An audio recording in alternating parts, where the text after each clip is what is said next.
မိုးရေထဲမှာသဘာဝခံစားနေကြသဘာဝခံစားလိုက်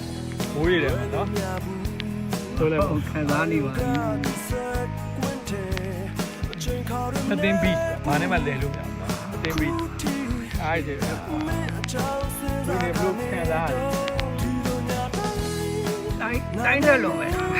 တိုင်းတဲ့လုံးနဲ့တင်းလေးနဲ့ဖွင့်ပြီးအောင်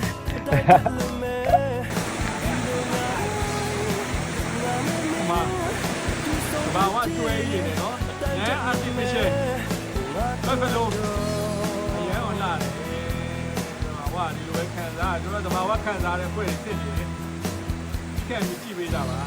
စိတ်နဲ့ကိုယ်နဲ့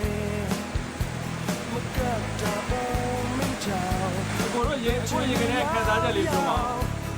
တွေ့တယ်